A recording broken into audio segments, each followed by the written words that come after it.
అందరికీ నమస్కారం. డిసెంబర్ 21 తారీఖున శ్రీ వైఎస్ జగన్మోహన్ రెడ్డి గారి జన్మదిన వేడుకల్ని ఊరూరా వాడవాడ ఘనంగా నిర్వహించిన ప్రతి ఒక్కళ్ళకి పేరు పేరున ధన్యవాదాలు తెలియజేసుకుంటున్నాను.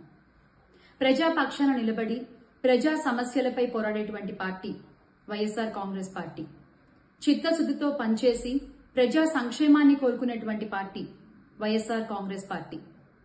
అదే మంచి ఆలోచనతో ప్రజలకు మంచి జరగాలి అన్న సదుద్దేశంతో కరెంటు ఛార్జీల బాదుడుపై ఈ నెల 27వ తారీఖున వైఎస్ఆర్ కాంగ్రెస్ పార్టీ పోరుబాట పట్టింది. ఈ విషయంలో చంద్రబాబు నాయుడు గారిని కొన్ని విషయాలు అడగాలి.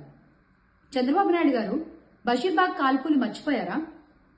కరెంటు బిల్లులు ఛార్జీల గురించి మాట్లాడినందుకు, గొంతెత్తినందుకు అన్నదాతపై తుపాకీ ఎక్కుపెట్టింది మర్చిపోయారా?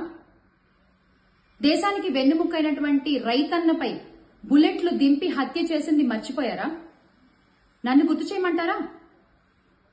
రైతన్నలు సత్తెనపల్లి రామకృష్ణ, బాలస్వామి, విష్ణువర్ధన్ రెడ్డిలు మీ బుల్లెట్లకి అసువులు బాసింది నిజం కాదా? మర్చిపోయారా? అడ్డగోలుగా కరెంటు ఛార్జీలు పెంచేటువంటి ఈ క్రమంలో మీరు చేసినటువంటి అఘాయిత్యాలు ఈ రోజుకి బషీర్బాగ్ లోని అమరవీరుల స్తూపం గుర్తు చేస్తూనే ఉంటుంది. మళ్లీ ఈ రోజున ఆంధ్రలో మీకు నచ్చినట్టు కరెంటు ఛార్జీలు పెంచడం, నచ్చినట్టు కరెంట్లు కట్ చేయడం, కరెంటు బిల్లులు చూస్తేనే షాక్ కొడుతున్నాయి అంటున్నారు ప్రజలు.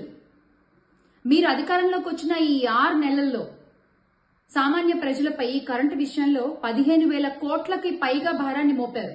ఇది నిజం కాదా?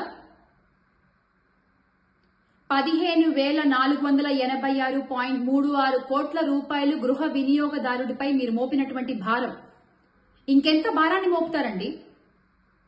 దీన్ని ఖచ్చితంగా మీరు వెనక్కి తీసుకోవాలి. అలాగే ఎస్సీ ఎస్టీలకి 200 యూనిట్లు ఉచితంగా మీరు ఇవ్వాలి. దాన్ని కంటిన్యూ చేయాలి. మీరెలాగో మీ సూపర్ 6 హామీలు గాలికి వదిలేశారు, కరెంటు తీగలపై ఆరేశారు. అందుకే ఈ రోజున వైఎస్ఆర్ కాంగ్రెస్ పార్టీ ప్రజా పక్షాన నిలబడి పోరాటం చేస్తోంది. డిసెంబర్ 27వ తారీఖున కరెంటు ఛార్జీల బాదుడుపై వైఎస్ఆర్ కాంగ్రెస్ పార్టీ చేపట్టేటువంటి ఈ పోరుబాటలో ప్రతి నియోజకవర్గంలోనూ విద్యుత్ కేంద్రాలయాల దగ్గరికి వెళ్లి సంబంధిత అధికారులకు వినతి పత్రాలు అందించి వైఎస్ఆర్ కాంగ్రెస్ పార్టీ పోరుబాటకు సిద్దమవుతోంది. దీంట్లో ప్రతి ఒక్కళ్లు పాల్గొని దీన్ని విజయవంతం చేయాలని మనస్ఫూర్తిగా కోరుకుంటున్నాను. Make Andhra great again with Jagananna. మళ్లీ తిరిగి మన చిత్తశుద్ధితో పనిచేసి ప్రజా సంక్షేమాన్ని కోరుకునేటువంటి పార్టీ వైఎస్ఆర్ కాంగ్రెస్ పార్టీ. అదే మంచి ఆలోచనతో ప్రజలకు మంచి జరగాలి అన్న సదుద్దేశంతో కరెంటు ఛార్జీల బాదుడుపై ఈ నెల 27వ తారీఖున వైఎస్ఆర్ కాంగ్రెస్ పార్టీ పోరుబాట పట్టింది. ఈ విషయంలో చంద్రబాబు నాయుడు గారిని కొన్ని విషయాలు అడగాలి. చంద్రబాబు నాయుడు గారు బషీర్బాగ్ కాల్పులు మర్చిపోయారా? కరెంటు బిల్లులు ఛార్జీల గురించి మాట్లాడినందుకు, గొంతెత్తినందుకు అన్నదాతపై తుపాకీ ఎక్కుపెట్టింది మర్చిపోయారా? దేశానికి వెన్నుముక్కైనటువంటి రైతన్నపై బుల్లెట్లు దింపి హత్య చేసింది మర్చిపోయారా? నన్ను గుర్తు చేయమంటారా? రైతన్నలు సత్తెనపల్లి రామకృష్ణ, బాలస్వామి, విష్ణువర్ధన్ రెడ్డిలు మీ బుల్లెట్లకి అసువులు బాసింది నిజం కాదా? మర్చిపోయారా? అడ్డగోలుగా కరెంటు ఛార్జీలు పెంచేటువంటి ఈ క్రమంలో మీరు చేసినటువంటి అఘాయిత్యాలు ఈ రోజుకి బషీర్బాగ్ లోని అమరవీరుల స్తూపం గుర్తు చేస్తూనే ఉంటుంది. మళ్లీ ఈ రోజున ఆంధ్రలో మీకు నచ్చినట్టు కరెంటు ఛార్జీలు పెంచడం, నచ్చినట్టు కరెంట్లు కట్ చేయడం, కరెంటు బిల్లులు చూస్తేనే షాక్ కొడుతున్నాయి అంటున్నారు ప్రజలు. మీరు అధికారంలోకి వచ్చిన ఈ 6 నెలల్లో సామాన్య ప్రజలపై కరెంటు విషయంలో 15,000 కోట్లకి పైగా భారాన్ని మోపారు. ఇది నిజం కాదా?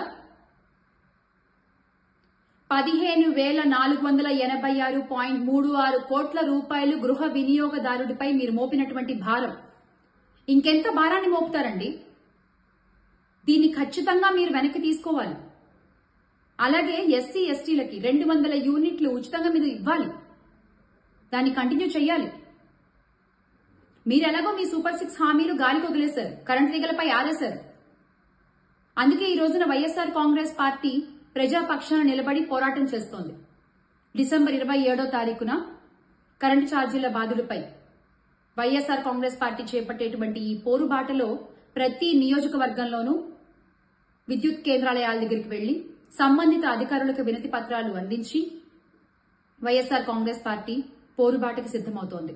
దీంట్లో ప్రతి ఒక్కళ్లు పాల్గొని దీన్ని విజయవంతం చేయాలని మనస్ఫూర్తిగా కోరుకుంటున్నాను. Make Andhra great again with Jagananna. మళ్లీ తిరిగి మన ఆంధ్ర రాష్ట్రాన్ని గొప్పగా మార్చుకుందాం జగనన్నతో. జై జగన్.